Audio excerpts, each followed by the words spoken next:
and welcome to the monthly wrap-up of July. I had to sit for a second there and try and remember what month we're actually on because just, I don't know anymore. I always forget my age. I forget what day it is. I forget what month it is. I just don't keep track of this stuff anymore. And apologies for the ring light. I hate ring light. Just let me see. Can we do, no, that's shite. I hate using ring lights, but it is winter. And I don't have much light. We are halfway through winter, and I cannot wait for spring and summer and autumn. Okay, so we've got life updates. What's been happening in my life? So you've seen pretty much everything. So yes, I have the kids more, almost full time. It's fine, I'm used to it now. So dating wise, you would have already seen me tell you what's been going on with beauty and that I'm chatting to other people. Haven't gone on any dates thus far. Nothing lined up. Life-wise, I've just been going through the motions, guys. It hasn't been I don't know, it's been a bit of a meh month. I've kind of lost my sparkle a little bit. That's why I've gone disco today, but I'm not going to keep this dress either. It is too disco for me, but I thought I'll wear it one more time before I donate it. But yes, I would like to get out more. I have become quite hermetic. I know it is winter and that's a major reason, but I could just rug up, you know. I could do that. So I do want to go out and have a bit more of an adventure now that things have settled down a little bit. So let's go on to everything else. TV, I actually did watch. So I had a bit of a bonding thing with my almost 13-year-old. That terrifies me that she's almost 13. She wanted me to watch The Summer I Turned Pretty with her, which is a teenage show about teenage drama and one girl and two brothers. That's what kills me. I'm like, ugh, they're bros. They're literally blood related. Like, are you really going to sleep with both of them? Girl, I don't know. And she's not the best character. Like, her name is Belly. And I side-eye a lot of her choices. My favorite character is her best friend, Taylor. She's fabulous. But I also really like Jeremiah. But supposedly, book Jeremiah is different to TV show Jeremiah. And I'm like, well, book person needs to change it. Because, like, the TV Jeremiah is killing it. And that's clearly the right choice for Belly. I'm sorry, it's like the whole Harry Potter thing. Harry and Hermione should have been Endgame. Hermione and Ron, what the? No. I'm sorry, but I'm not a Ron fan. I'm just not. He's a man-child. And he's not on the same caliber as Hermione. And the actors didn't have chemistry. Okay, they did not. I would have even rather seen Hermione with Draco, which I know is massive in the fan fiction world. Just not Ron. Just not Ron. Thank you very much. Even Neville, she could have hooked up with Neville, just like anyone besides Ron. So it's one of those situations, I think, where maybe, yeah, the author just needs to change this the trajectory.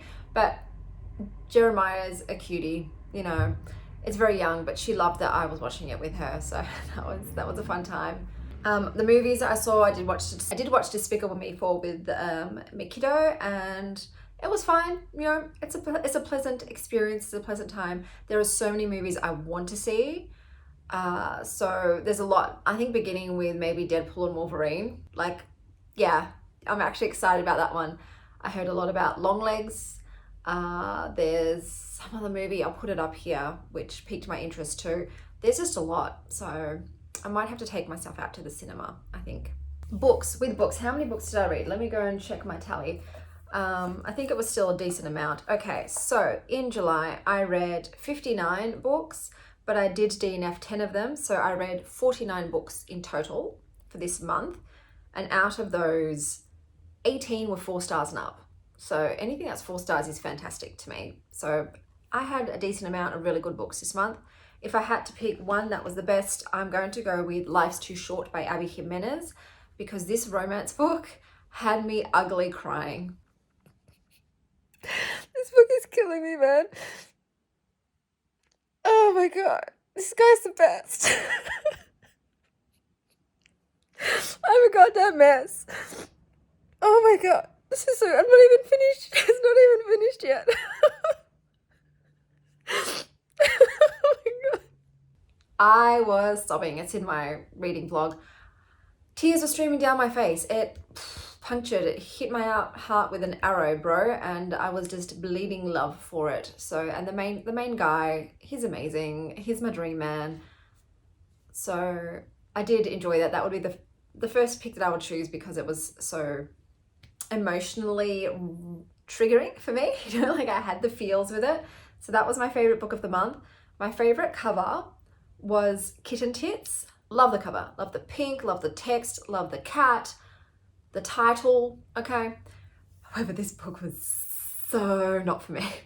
I DNF'd it very, very quickly. You've got a 10-year-old as the main character, and she is the most foul-mouthed, potty-mouthed, unrealistic 10-year-old that I have personally read. I know some people just say, oh, I've heard kids speak like this, and I'm like, I would run away from those children very, very quickly, because I would feel like they would probably shiv me. It was just gross. And it was also full, it was set in the 90s, so it was full of, you know, 90s terminology, which is no longer appropriate and considered slurs in this day and age. And this character was just popping them off like a machine gun, like left, right, and center. And I didn't like the writing style, and there was no punctuation. I need quotation marks when someone's talking. I can't have it just interspersed within a paragraph. My brain doesn't work that way. So it just wasn't an enjoyable read, so I had to DNF it. It's a very unique style. I think some people will go nuts over it, everybody else will not like it. But the cover, well done.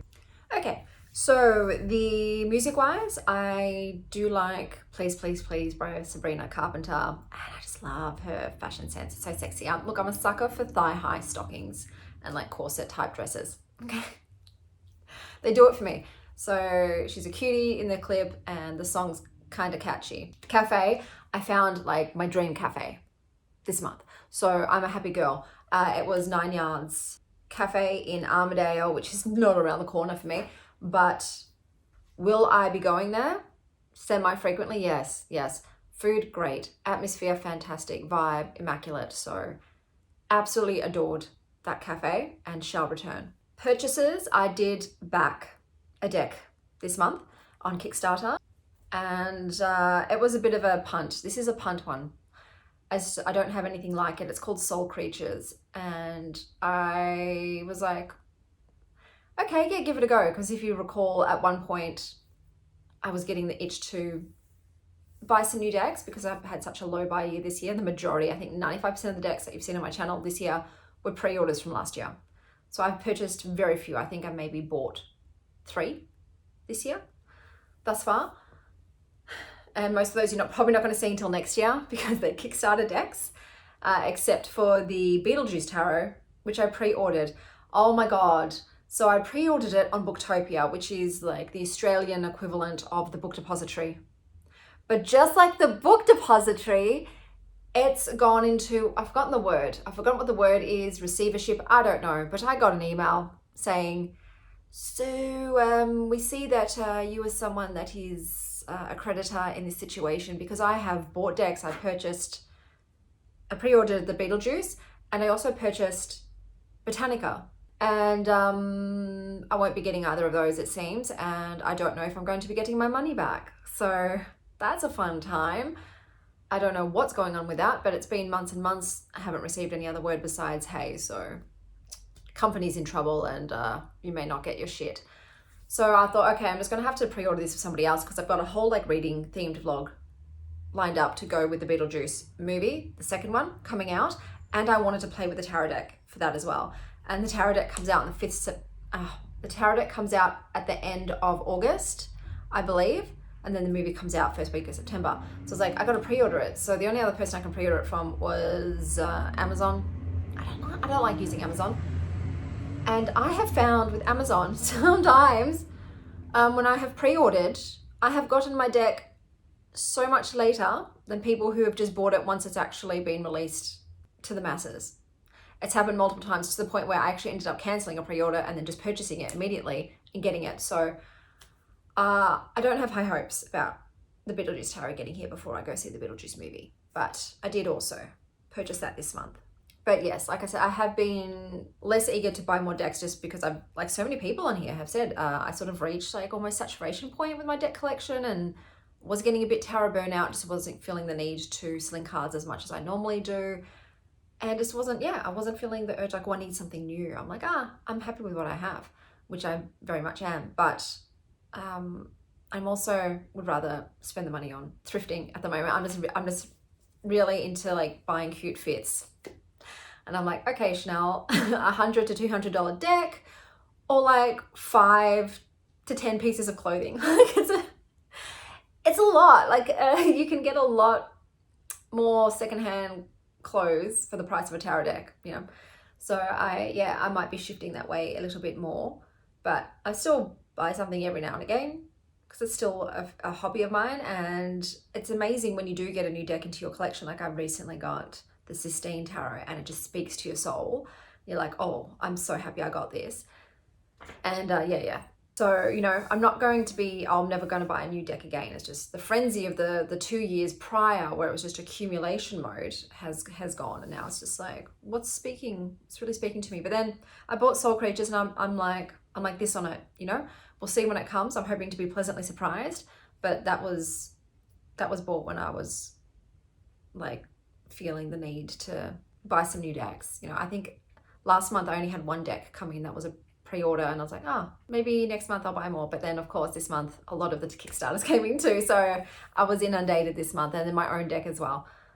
So it's just one of those deck heavy months. Then garden wise, I'm going to go and film around the garden so you can see what's changed in my garden.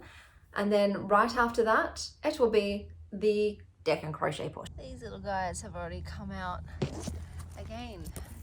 These are so early. Daffodils and the grape hyacinths. Why so soon? We got some jonquils in bloom. Otherwise, same old. What else have we got going on? The pathway is almost done, so that path is looking fantastic. So we added an extra pathway around. I got some winter roses blooming, some clivia, some wildflowers. Go up here. Here we go. We're going to the irises. We've also got some irises blooming. So we've got my beautiful camellias. The pathway's been done here as well. We've got some more camellia flowers blooming. Go around the corner. Like I said, there's a lot still in progress, but pathways are done. This has been cleared out. Everything's been re-gravelled. Look, I've got little sprouts sprouting. Still got to put some more herbs in there, but I believe we've got some actual veggies growing down here. So let's have a look. Oh, it's so squishy. It's been so wet. Okay. So lettuce, but I think we might have something in here. Do we have something in here? Oh, hello, big. Yes, we do. Hello, my pretty. And also the peas have shot up. And Leo also pointed out we have turkey tail mushrooms. Hello, so welcome to the deck and crochet portion. So a lot of decks came in this month. Most of them are pre-orders, some were not, some I purchased, but let's just get straight into it because there's so many. So first up we have the Grounded Wisdom Tarot, which was a Kickstarter. You would have seen that I chose not to do a proper walkthrough for many reasons. So there was a lot of things on the Kickstarter that I would say were not accurate portrayals of the deck that we were getting. First of all, the backs. This is not the backs we were meant to get. The suit changed. So this suit was not meant to be minerals or rocks. It was actually meant to be a protozoa. So they completely changed that as well. These are all upside down. The creator did not show all of the cards. So we found out upon delivery that a lot of the minors were pretty much identical cards. As you can see, the mages don't have any labels on them, but it was just so homogenous. And also upon delivery, it was extremely apparent this is AI art. Whereas for some reason, the few cards that we were shown on the Kickstarter, so these are all the best, these are all the mages, looked like they were handmade, like they were human created art, not computer generated. So look, this was just very disappointing. I'm not going to be using it. It's just not a usable tarot deck for me. And yeah, this was probably one of the most disappointing Kickstarters that I received. So yeah, this was the, oh my God, Grounded Wisdom, which I'm not even going to rehome it. I'm probably just going to see if it's recyclable and recycle it. Or I guess I could use some of these cards as bookmarks, you know, like that. That could kind of be a bookmark. So I might repurpose it that way. I've got a whole bunch of bookmarks. Okay, so next up we have the Forest Tales Oracle by Moonwitch Cosmic Valeria. So this is a deck that I purchased this year. I pre-ordered it from their Etsy page. It says, a realm where magical beings reside and ordinary rules of reality do not apply. So I never make bags for these decks because I think the boxes are just bloody gorgeous. This is one of those situations where I am just a collector of this creator's decks. Okay, I'm just collecting them all. So this is the guidebook, which is gorgeous. It has the foiling. It's got full color, glossy pages, and you've got pretty detailed write-ups of all of the cards. These are the backs, which I think are freaking stunning. Some of my favorite backs of all time. Absolutely gorgeous. They've got the matte gold gilding. I did not pair this with anything because I wanted just to use this on its own. So I'm going to start by saying whichever my favorite card is out of the deck. And this is my favorite card. This is obviously what the creator also put on the cover and in the inside. I just love this image. Forest as within, so without. If I was going to pick a second favorite, it would be this one, Snake, Change Leads to Growth. So all the covers also have gold foiling on them as well, and just a little phrase under the keyword. This deck to me felt like a self-care oracle. So that is also why I chose to just do a single card pull for the day. It's just, what uplifting self-care like message do I need? And it worked really wonderfully with that. I would say this was my stalker card, Werecat, tap into your feminine energy. I got this one the most. It's always interesting to see which card you do get the most. I'm sorry, my voice is trash. I'm a bit run down, but yeah, I really like this deck. What I don't like is that some of the figures have faces, fantastic. Some do not. So I don't understand that. I'm like, well, obviously you can draw faces. So why couldn't you draw faces on all of the cards? This is so kinky, guys. This reminds me of like Little Red Riding Hood smut, all right? Like, if you know, you know. But I'm okay with some monster smut every now and again. But yeah, so that's the only thing I didn't like, was that some of the figures don't have faces, and I just felt like, well, give them all faces. That would be fantastic. So I definitely would prefer that. There's also a lot of animals in this particular deck, which also I'm absolutely fine with. It's got a darker color scheme than the Flowers and Feelings one, which I got previously. So it does feel a bit more, like I said, a winter deck. Hibernating in your cave, needing some self-care. This is also a great card. I love that one too. So yeah, I had an absolutely lovely time pulling one of these cards every day. I love that. This one reminds me, treasure, here's the sign you've been looking for. But this is like the sort of treasures that children like to find in nature. And this reminds me of all the times I stuff my pockets with whatever, you know, gems I could find in nature. But yeah, I really did enjoy this deck, and glad that I purchased it. With this guy though. Why? I don't know why. I just... lol, I like super ripped veiny guys, but I just do. And yeah, this was the Forest Tales Oracle. Okay, and then I got this little mini pocket edition of the Exile Tarot Awaken edition, which I saw Marine's channel. And then I was like, nah, it's too small. It is just, it's so itty bitty. And I was like, yeah, I'm not going to use this. It's just too teeny tiny. Like, would it be great to just put in your bag? Sure. But I just don't think the small size does anything for the artwork. I'm not going to go all the way through because I obviously have the larger edition. So yeah, as soon as I opened it, I was like, no, I am not keeping this one. So I'm going to put this in my birthday giveaway later this year, because I don't have the need for two of the same deck. But just thought I would show you a little bit of their mini edition. Okay, and then we've got this beauty right here. So I'm just going to bring up my yarn page, because I never remember off the top of my head what yarn I've actually used for each bag. Okay, so this is a combination of yarns. So I did 24 Mile Hollows, A Skirt Is Not an Invitation, and I paired that with the West Green Loft Mr. Darcy yarn, and I think It's gorgeous. I did it in Trinity Stitch. And in here, we have the fantastic Sistine Tarot.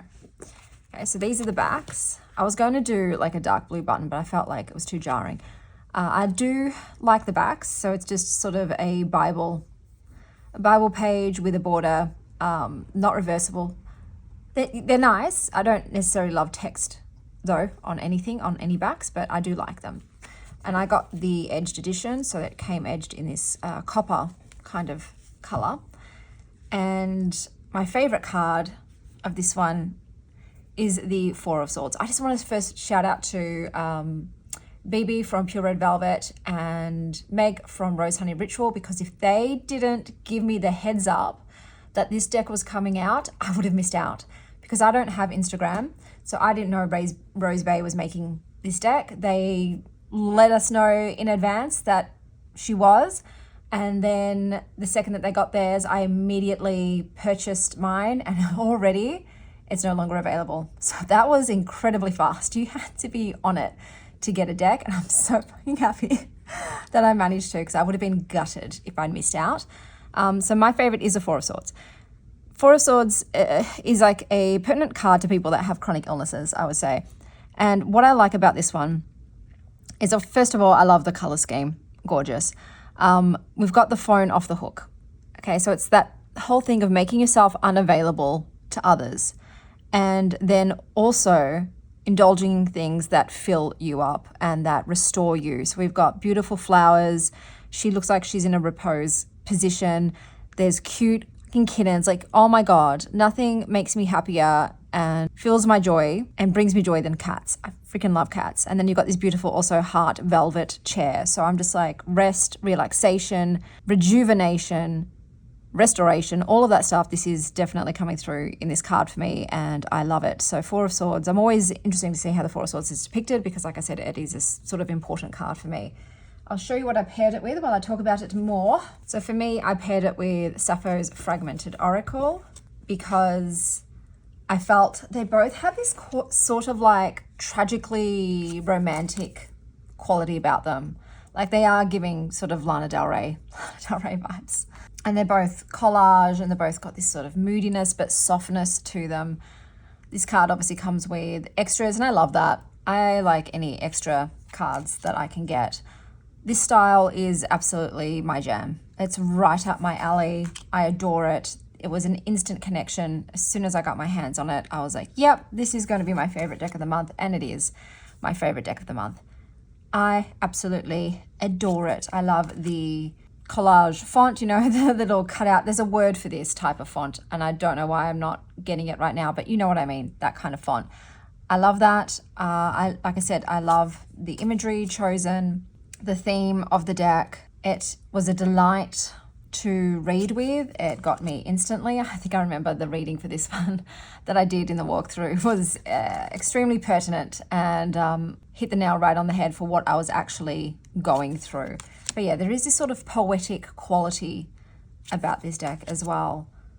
And there's a kind of, like I said, a romantic, melancholic vibe, you know, a Romeo and Juliet. Think Baz Luhrmann's rendition of it. But I love it, okay? I love it. I wish there was a guidebook, but it's fine. You know, there's not, oh well. But I don't think there's anything I don't like about the deck. I'm just trying to think. Because it's on the make playings and cardstock, which is fantastic. Yes, it is slippery, but you know, it does the job. No, I don't think there is. I don't think there is anything I don't like. Like some of the, I think Major Arcana were renamed, and I don't really love that, because it always just throws me for a little bit, and I have to then look at the number, because I'm like, wait, what's this one? Which one is this? It makes sense. The renaming does make sense, but it's just one of those things you just have to get used to. But yeah, no regrets. I bought this year. So this was a purchase from this year, and I think it's just, I couldn't have purchased a more me deck. So yeah, I've been absolutely adoring it. Okay, that's probably my least favorite image, I would say. That one. I just feel like this doesn't really suit the vibe. So I think that's one of the only ones I was like, that doesn't do anything for me. And that's because I normally do love the star cards. But yeah, some feel a bit more modern, some feel a bit more retro, some feel a bit more pop culture-ish, because like you do have figures in here like Madonna for a Leo, which I just chose her too for my Leo. You know what I mean? But I like that stuff. So I'm a pop culture fan. That doesn't bother me. You know, I like looking at models from Vogue or whatever have you, and classical art. So this does remind me of Aladdin's, what do you call it? Aladdin's magic carpet. But yes, an absolute delight. I used it for my TBR for August. So I used this tarot deck to decide which books I'm going to read in August because, yeah, it's my favorite and it makes me happy. The Sage, see, I was like, okay, wait. I'm like, oh, yeah, of course, it's the Hierophant, but it just takes me a second. But yeah, this was the Sistine Tarot by Rose Bay. Okay, and in this very oddly shaped bag because of the deck. So I'll talk about the bag first. This is Circus Tonic. I did it in a linen, or sometimes you call it moss stitch. The color is Murray, and it's got a shimmery purple heart. So in here we do have the tarot of her. I'll take it out. So I will talk about the book first. So the guidebook is a square. It's beautiful, full color, glossy pages. It's very well done. So it's quite in depth. They do talk about the feminine aspect of this deck, but also the moon phases. So this correlates heavily to the moon phases. The deck is in circular form because depending on how it comes up in your reading, it correlates to a certain moon phase. So you can see, all right, if it's fully upright, it's a full moon. If it's upside down, it's a new moon. If it's here, it's here. And then it talks about those moon phases and some keywords associated with them and the seasons that they fall in. So the full moon is in cold and dry, and then, you know, the first quarter is in hot and dry, waxing. I don't really do moon practices. I'm a sun worshipper, so I'm not using it in that way. And so for me, okay, I'm getting ahead of myself. This is well written. I love the quote here. I love the reflection question. This also does the decans up the top. Then you've got about the card and divination. My favorite part, I would say, of the write-ups is the little snippet size pieces down here. So if you just want to grab something quick from the guidebook, I'd say read these and maybe these. You know, you can do that with what you will, but these are fantastic. So that was my favorite. I love that they've color coordinated it. Obviously, all of the suits have changed their names. That just takes a bit of getting used to of what's what. There was also a ton of spreads in the book, and I did all of them. There's one that's actually associated, but they don't go into further explanations of how am I blossoming. That's it. That's just the question there. So this doesn't really pertain a lot to this one. So whatever the question is, that's it. But yep, it was nice to give that a go. So this is a well done guidebook. These are the backs. I think they're cute. They've got lovely holographic foiling on them, and they've got a matte silver edging. The cardstock is that kind of satin cardstock, which I do find it clumps. It's a bit of a clumper, but it's fine. It's still good quality. I'll show you what I paired it with, because I did pair it with something.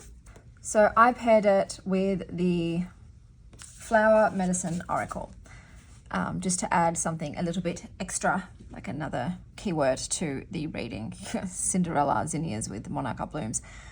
First off, I am going to say that this is my favorite card out of all of the depictions. I just love it. So we've got the Queen of Wands here, and she's got a black cat on her. She looks like she's wearing a hessian sack, but she's working it. There's flowers, there's a seat, there's beautiful contrasting colors with, you know, the greens and the orange. What I didn't like, so obviously, yes, the titles have changed too. So monarch, so all of the courts have different titles than what you're used to.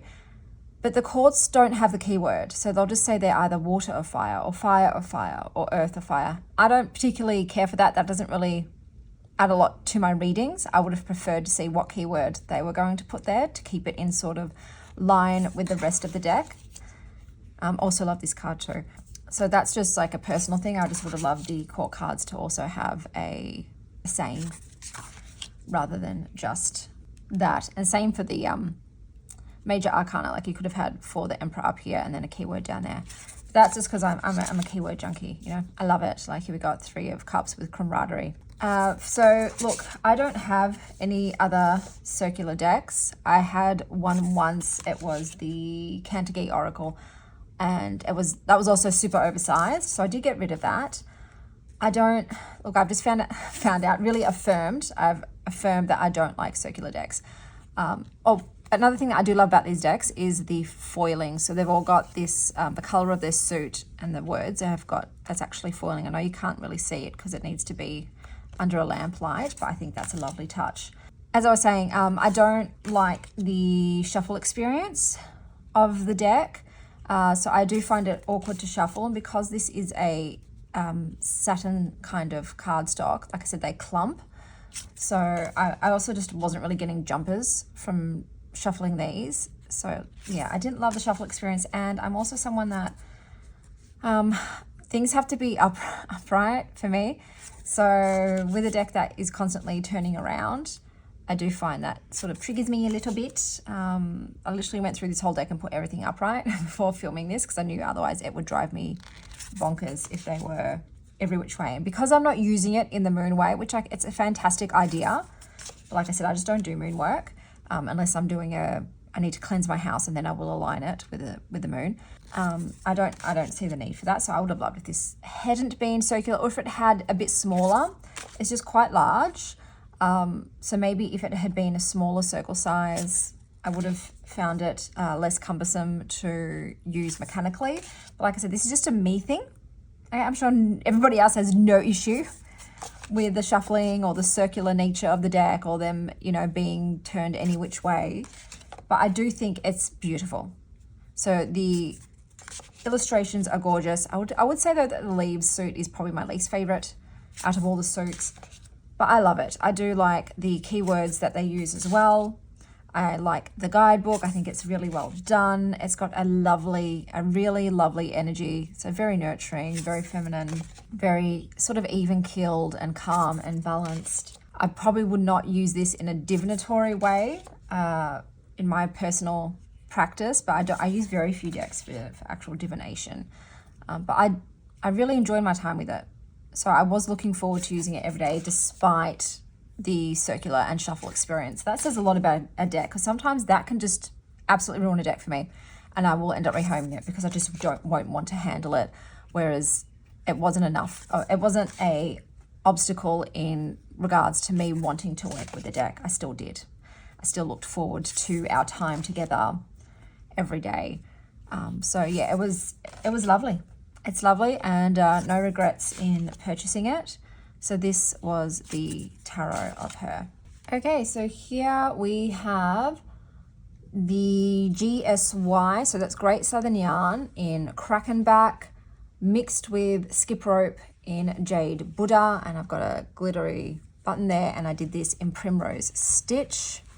So in here we have the deluxe edition of the Exile Tarot. So these are the backs, which I think are really lovely. They're reversible, and it's got a beautiful holographic silver gilding. This over here for a second. This is the guidebook. I don't love this. I just don't feel like this goes. So I would have done a different color scheme. It's just black and white matte, so it's very basic guidebook, my dudes. It's bilingual, so you have the English one down the bottom, and it's almost poetic in its nature. So I would not recommend this for beginners, but I like the way it's written. I'm at that stage in my practice where I don't mind things that are a bit different, a bit unusual in their interpretations. There's no spreads or anything, but yeah, so that is it. So it's very basic guidebook. My favorite card, did I talk about my favorite card? I did. My favorite card in this one was the Seven of Cups. I really like the representation in this. So here you have you've got a person deciding what course they're going to take, and the way that they've set it up is they've depicted it as almost chapters in a book. What is your next chapter going to be? And she's sort of getting a preview of how that chapter will go depending on what decision she makes, and then what book that will be in. And it's like that thing that you're constantly, with every choice you make, you're writing your story. So your chapters are determined by the choice that you make and what direction that they will go in. And it's always up to you. You can change the course of it with every decision. So how to make the decision that aligns with the story you want to be living. So I really liked that card. So I chose to pair it with the Liminality Oracle because I did feel like I wanted a little bit of something in here. And because this was whimsical, I also wanted something that's rather whimsical as well, and something in a similar color palette, because this deck is definitely a moody deck. It's got the more sort of forlorn vibes. I'm not saying it's a sad deck, but there is this sort of sense of fadedness to it. You know, it almost feels not nostalgic, but like a memory, like you're thinking back to a time long ago. And it's done in that sort of fairy tale anime kind of imagery. I know that a lot of people compare it to Studio Ghibli, and I agree. And I really like the illustration style. It's why I purchased Monsoon ages ago, but I just couldn't connect to the deck. And I do think a big reason for that was the faceless characters. It just felt too removed from me. Whereas when I saw Marine from Waves of Your Soul showed the Awakened edition of this deck, I was like, okay, this could be now my way to get my hands on this artwork, because I just need a face if I'm going to have faces. I find the changing fonts interesting. So the fonts are not all homogeneous. Some of them look quite different. Like here, just even putting those two, like that looks like a different type text.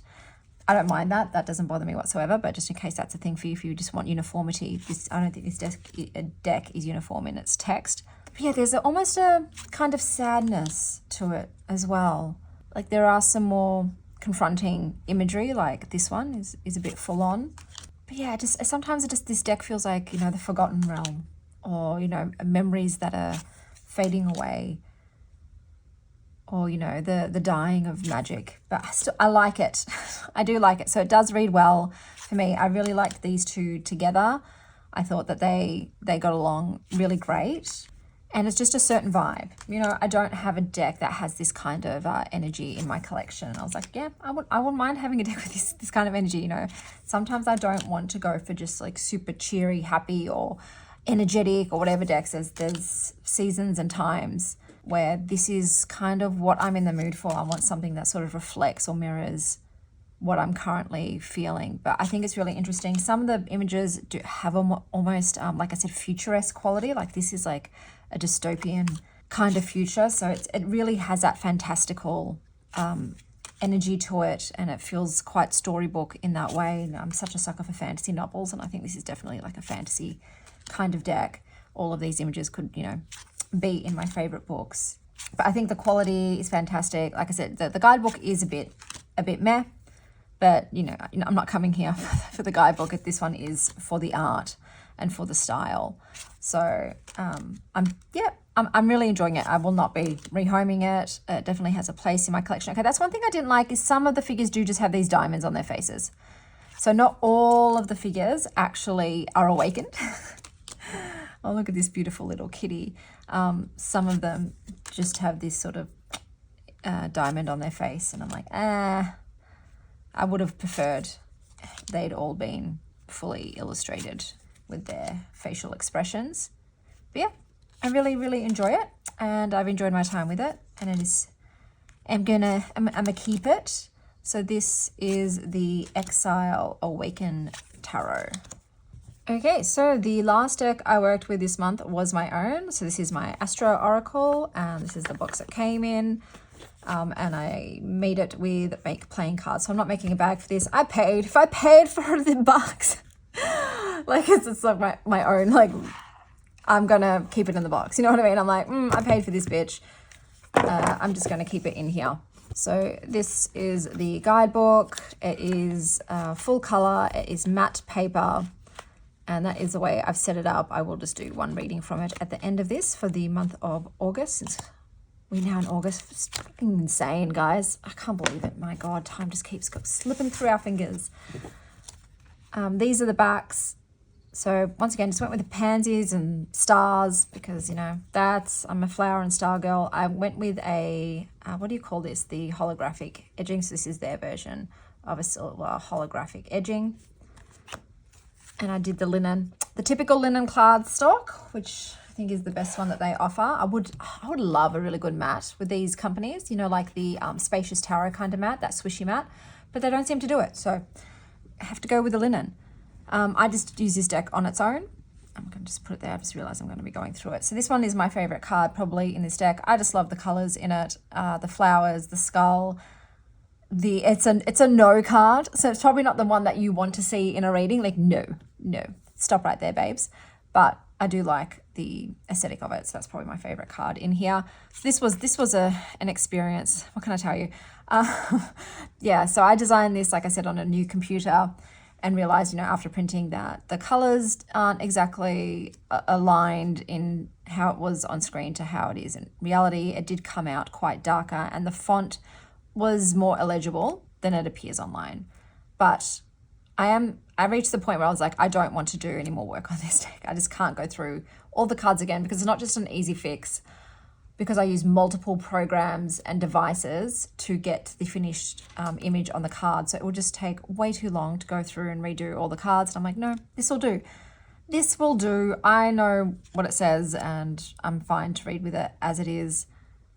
But yeah, it was an interesting experience. So I still do find using public domain images difficult. I'm just not good at searching, I guess. It's like the whole search factor, that you have to be sort of specific with your terms and hope that that image has been tagged in the similar terms. So it's just that whole trying to find images that are what I see in my head and then being like, well, this is going to be the closest to it.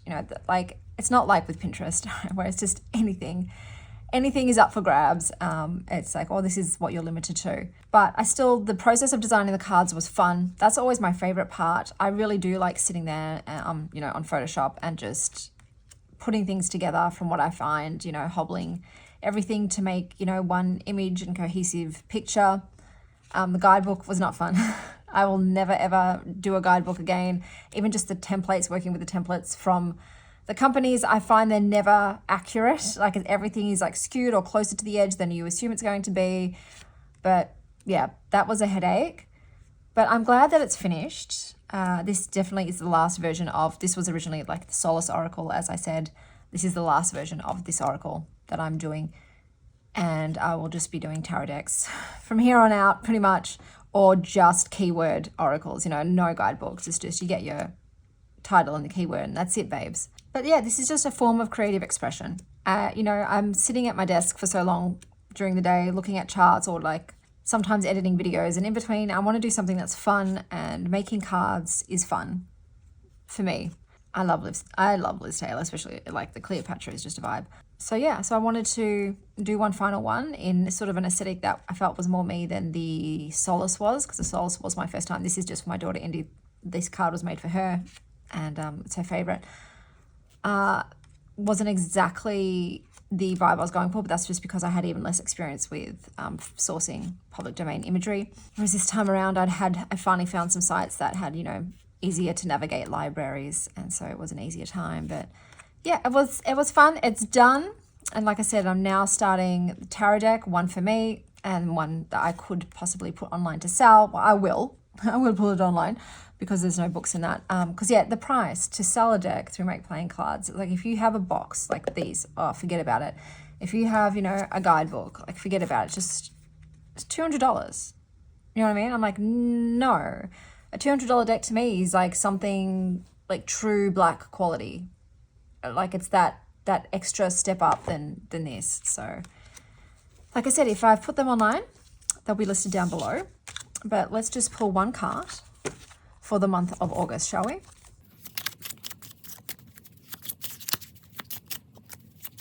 So we pulled Self-Possessed Soul with Calm. Look, I'm not mad about that. Having a calm August, that's fine by me. Peace, calm, ataraxia, ease, flow, harmony, serenity. Ataraxia, a state of freedom from emotional disturbance and anxiety, especially as an ongoing condition of soul-fulfilling attainment, unconditional tranquility. You are encouraged to embrace moments of quietude and solace. Find equilibrium in all aspects of your life. Savor unrushed moments, relishing the subtleties of each experience. Embrace your tranquil inner self and discover the serene core that nurtures your soul, reminding you that even amid life's ebbs and flows, your inner peace remains constant. By tapping into your self-possession, you are free from seeking validation from others, and you're able to make decisions that align with your authentic self. Self-possession encourages you to maintain your composure even in the face of adversity. Just as a calm lake reflects the sky above, your ability to remain composed reflects your inner strength. Trust in your capacity to respond thoughtfully and purposefully to challenges. Activity: solo adventure. Embark on a solo outing that allows you to explore and enjoy your own company, whether it's a nature walk, a museum visit, or a quiet cafe. Affirmation: I embrace the tranquil depths of my inner self. I stand strong in my self-possession. I discover the serene equilibrium that nurtures my soul. Prompt. How do you respond to criticism or negative feedback? How can you maintain your self-possession while processing feedback constructively? Associations. Chamomile. Peace, poise, calmness. Larimar. Peace, tranquility, healing. Chakra. First Muladhara. Root chakra. Book. Pride and Prejudice by Jane Austen. Song. Me, Myself and I by Blonde Bryn Christopher. Numerology. 7. Astrological. Taurus is renowned for its unwavering nature. This sign remains calm and composed even in the face of challenges, reflecting an innate sense of stability. Taurus's nonplussed nature emerges from their tendency to avoid unnecessary drama and react thoughtfully rather than emotionally. Statue. Stands unmoving, representing a sense of steadfastness and inner stability. So that was my month of July. Here's to a calm and steadfast August, babes. Until next time, stay wild, star child.